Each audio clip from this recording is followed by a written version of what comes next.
The first card, the Eight of Wands. So this is, you know, a lot of messages sent and received and a lot of communication coming through. I see three people showing up in your love reading. Okay. So this energy, it's like information overload, people bombarding you with a lot of emails, a lot of text messages, a lot of invitations, as well as a lot of things that you need to take care of. So I see you, it's like you're answering an email and then a text message comes in and then you're responding to the text message or at least reading it, and then a phone call comes in. So it's like a lot of communication. Okay. Which I feel you're handling well. Some of it is like unwanted attention too, because look at her, she's kind of pushing back the communication. So I see many of you initiating communication with somebody that you really like, and then some of you getting a lot of unwanted attention, where you're going to have to keep people at bay, where you're going to have to just not respond. So I would say narrow down your energy and focus on the people that you like. Last week, somebody sees you as flirtatious and a heartbreaker. So I feel like just to set the record straight, try to focus your energy on people that mean something to you rather than scattering your energy left and right. Okay? Because in Libra season, we feel in our element. So we feel like, oh, we can socialize, we can flirt, we can be a little bit more daring and risque with our communication. But I feel like that might not bode well for you. If you have somebody specifically in mind, you want to concentrate your attention towards them, because they're going to be communicating with you and they're going to be less confused and more communicative about their emotional needs, their feelings, as well as how they feel about you. Your partner, you have three people, at least like three energies that I'm feeling in this spread.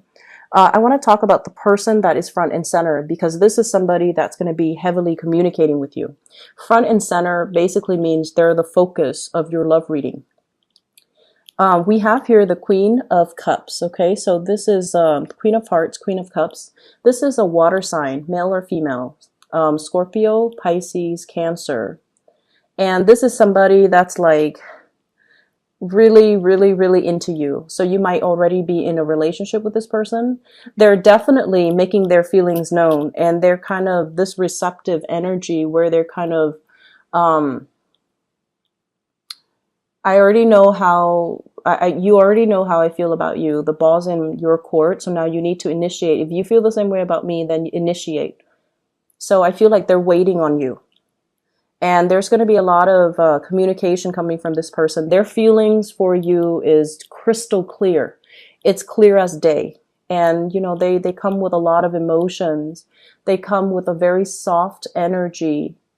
And I feel like with this person, they want to build something with you. They want to create a future together. They're trying to, you know, give you everything that you want. I also feel like in marriage and engagement and, you know, taking things to the next level, moving in together, dating each other exclusively, because, you know, their feelings are concentrated. They do want to be with you. If you're not feeling the same way, don't send them mixed messages. Okay, if you're not feeling the same way, leave them alone. Don't send them mixed messages, because this is someone who's very deeply sensitive. It's hard for them to move on from heartbreak. And it's almost like they've got all their eggs in one basket. And so if you're leading them on, they don't really have plan B. Like they don't really have a plan B, and their hearts are not divided. And it's also really difficult for them. You know, you're not an emotional type of a sign. So it's easy for you to detach, but for this person, they can't detach easily because they're so emotionally invested in you. And so if you're not feeling the same way, by all means, you know, don't lead them on, okay? So this is already somebody that you're aware of that has really strong emotions, really strong feelings for you, and they're very, very committed to you. The other person that you're dealing with, and I feel like this is somebody on the periphery, you might not be dating them just yet. And it's the same card that we got last week, which is really strange to me. We have here the Sun. And I believe it's the very same card as last week. Anyway, so I pulled out a clarifier card just to, you know, make the reading a little bit more, just to clarify the situation, but because I want to see who this person is. And we have here the Sun, once again, the same interpretation as last week. But I feel like this is somebody with children. Okay, they might have two children that they're devoting a lot of time, a lot of energy into. And so while there is a lot of communication between you and this person, their world, their focus is very much on these two things that really need their time, their attention, and their nourishment. So they might have children, two children in the picture. This is somebody that is really fun. I see a childlike, playful energy with them. And I also feel as well in the major arcana cards, this is someone that really you really gravitate towards them and they really gravitate towards you. The energy is not heavy. So it's like if you have issues, you talk about things are out in the open. Whereas with water signs, usually things are a little bit confusing and things are heavy and it can feel like an emotional drain. Okay, so while water signs are really great teachers for Aquarius, the connection can be really, really, really heavy, and they take forever to do things, to initiate things, to get things started in their own lives. They're a little bit more passive, right? Whereas this person is really capturing your imagination just because of the sheer drive, their ambition, their goals, their aspirations in life, their fears. Like I feel like, they're very honest. Everything is out in the open. They don't really hold back emotions. Whatever you see, like whatever they feel, it shows up in their face. So it's somebody who could be very emotionally expressive, not so much verbally, but more so in their demeanor, their attitude, their body language. So it's somebody that exudes really, really strong energy. And because of that, you're naturally drawn to them because everything's out in the open. You don't have to second guess. And Aquarius don't really like mind games. They don't really like heavy emotional experiences. So I feel like this person would be more suitable for you. So I pulled out another card just to clarify the sun. And I was asking, who is this person? We have the Hermit. And the Hermit is somebody who's very independent, who's a little bit, I don't want to say loner, but they're very independent, that they like their own company. They have a lot of thoughts running through their head, so they don't like to be inundated with a lot of, they don't want to be inundated with a lot of people. They're not like a social butterfly. They're a little bit more of a recluse. And I also feel as well, with this card, it's someone who's very spiritual, very wise, possibly could be a lot older than you. And I also feel like, they're trying to find their path in life, or they are already committing to one path in life. And they're devoting, once they commit to a path, they're devoting all of their energy, all of their love, all of their resources into this one path. And they have to walk out their destiny along this path. So they're following a specific path already. And so whether or not you're on this path, I feel like they're going to communicate that with you. Okay. And they're going to communicate as well what they are looking for in a relationship, because the Hermit is always seeking opportunity, seeking enlightenment, seeking to figure out, who they are. So I feel like this is a person that's still kind of going out there. And with both of these cards combined, both major arcanas with the same theme, well, opposite themes, but I feel like it's somebody, you're dealing with someone who's very visible, but deep down, they're a little bit of a recluse. So they're very, very visible on the surface, but deep down, they need a lot of downtime. So if you're communicating heavily with them, I feel almost like they're reading between the lines. They're reading what the communication that's coming through from you. They're dissecting and analyzing the heck out of it. And I also feel like there's an air of mystery about you, and they have a lot of questions that they want to ask you. They're possibly digging into your past. They're digging into your social media. They're trying to figure out who you are. And they're trying to figure out, how you feel about them. Okay? And so you're dealing with someone that's possibly older. They possibly have children. They're devoting their energy elsewhere. They're very visible to the public eye. And there's, once again, that teacher vibe about this person. the third person that you're dealing with, for those who are single, I feel like, you know, the water sign definitely has you. We have here an earth sign, Taurus, Virgo, Capricorn. This is the way that they see you. The Ace of Pentacles. Someone who's actually quite reliable. And this is not something that, you know, a lot of people get about Aquarius. When Aquarius people love something, they're very committed, very truthful, very faithful, and very dependable. If you make plans with an Aquarius and they're like, oh, we'll talk another time, you might not get that talk another time with them. However, if they tell you, hey, I'll meet you Saturday at 1 p.m., just come on Saturday at 1 p.m., wherever that location is, and they'll be there. You don't have to follow up with them. Hey, are we still on for Saturday at 1 p.m.? So I feel like, you know, this is something that you, if you have a concrete plan, a specific date and time, the Aquarius person will be there. So time and time again, when you're dealing with this earth sign, you're very dependable. They see you as somebody that has a lot of fortune, has a lot of prosperity, has a lot of propensity to be a really good relationship partner to them. So they see more of that Saturnian energy, your ancient ruler. They see that side of you that not a lot of people see. Other people might see you as, you know, flighty, flirtatious, has a lot of options, but I feel like this earth sign sees the more dependable side of you.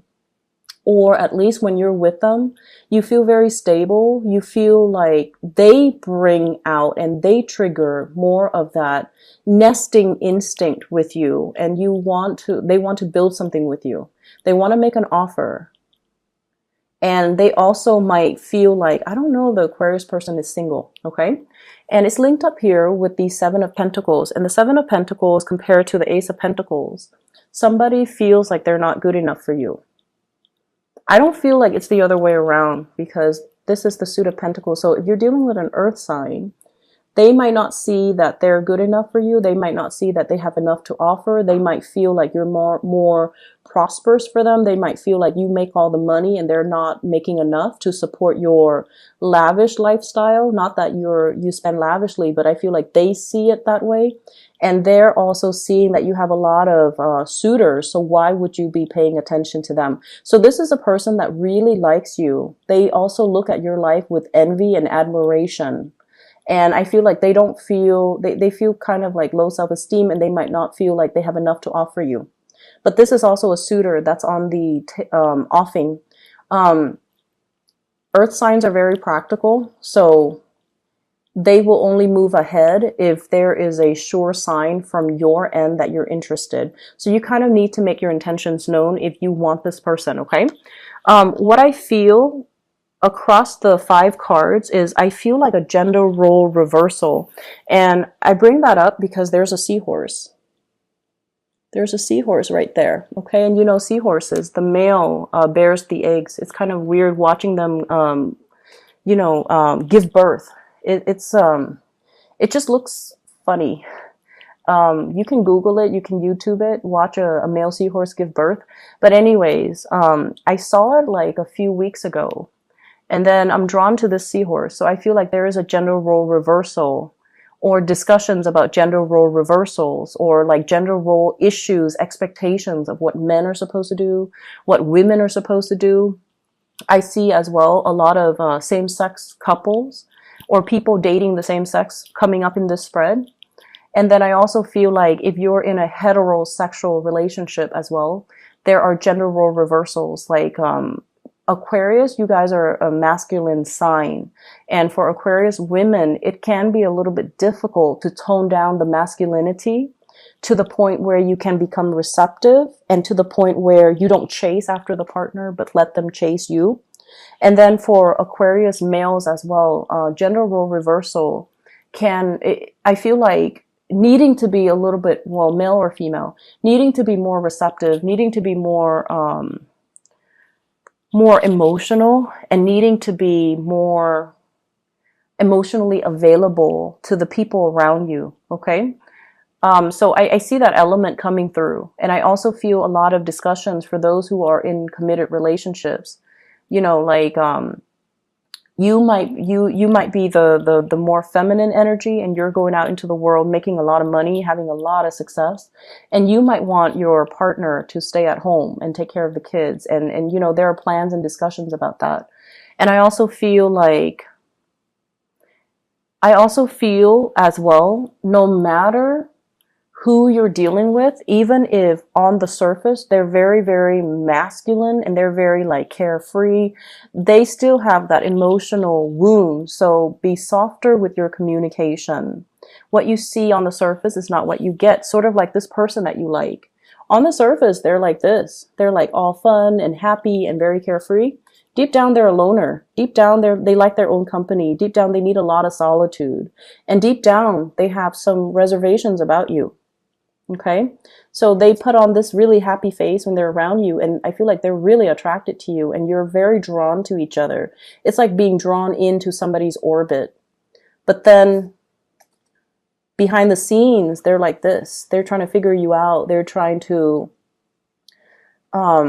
they have a lot of worries too. This is a Virgo card. Someone who's a worrywart, someone who anticipates like, treacherous things around the corner where there is none. So what you see is not really what you get. So being a lot more receptive, letting people talk and letting them kind of show you more of that, of what they're thinking. So communication needs to be a little bit softer, be more delicate, be a lot less aggressive. Don't tease too much, because I feel like there might be some issues here about, how you like to kind of playfully poke at other people, but things might get overboard, like might get out of control, and then you might inadvertently hurt somebody's feelings, especially if it's somebody that you like, because you tend to do that. So just be careful about that, okay? Be careful with the communication. On the work front, we have a lot of responsibilities. This is like bearing the burden, okay? The Ten of Wands indicates always there's going to be a lot of work. There's going to be a lot of responsibilities that you need to take care of. So make sure you cross your T's and dot your I's. If you're turning in important files, important documents, make sure you give it a glance over. Spend the time to do it right the first time, rather than having to redo it and having to deal with, the feedback from higher ups, oh, you made a mistake here, you did this, you should have done that. So make sure that you do it the first time so that it reflects well on your track record, okay? I see you dropping things, forgetting things. Be careful about, getting clothes out of the dryer and then, dropping your favorite shirt along the way and never being able to find it again. Doing dishes and then dropping things. So on the mundane level, it could be, everyday, like Butterfingers, dropping things, breaking things. So be careful about this energy. When you are very busy, you're quite happy, but at the same time, you're quite forgetful. So learning to multitask, learning to do things systematically, and just, do things the right way the first time so that you don't have to waste more time redoing them. Okay. I feel as well that for some of you, there's a lot to be said here about things. It's like a really good week where everything culminates. So lots of communication, lots of work, as well as new opportunities for training. And if you've been doing things the hard way, I feel like there's a better system in place that's really going to help you. We have here the Page of Coins, and I usually see this as somebody who's like an efficiency expert. They gravitate, or they look for new ways to enhance the work that they do, or look for new ways to to streamline work processes, or to look for new ways to increase their efficiency and their productivity. So you're going to find a better system. So if you feel like something is very cumbersome, very problematic, you're going to sail away from it. And you're like, that's not really working. I'm not going to be doing that. And I don't enjoy it. So I'm going to find a way to simplify the system, or I'm going to find a way to create checklists in order to make things a lot better. So I feel like starting out like the beginning of the week, things might be very, very hectic. and then the energy will start to dissipate towards the end of the week. And then I feel like there will be, opportunities for socializing, opportunities for you to connect with friends, to connect with people you care about, to connect with coworkers, and finding a workable solution. Okay. The advice for you in terms of, other areas of your life for this week is to learn to do things in moderation. We have the Temperance card coming out as the major arcana card. And this is like balancing out your emotions and not letting things affect you. So if you're frustrated, if you're like really stressed out because of deadlines, because of shifting priorities, because of so many things that are kind of thrown at your desk or piling up on your desk, learn to have a better system so you can balance things out. The Temperance card as well with the Queen of Cups, I feel like you have been waiting for something, a training to take place, a new job, a new venture, a new travel plan, whatever it is you've been waiting on. I feel like you're going to be getting an offer, okay? And I feel like you're going to be very, very elated and very happy towards the end of this week. So we're wrapping up September, moving away from Virgo season, where I mentioned before, people are more critical, moving into Libra energy, which is a lot more, it's creating a trine to the air sign. So this is for Geminis and also for you, Aquarius, as an air sign. So I feel like things are going to start to move along the way that you want. Things are not going to be stalled anymore. And as a result of this, movement, things that you've been waiting on, they're going to come around and, work things that you can kind of close off, and just a very, very satisfying end to the month of September.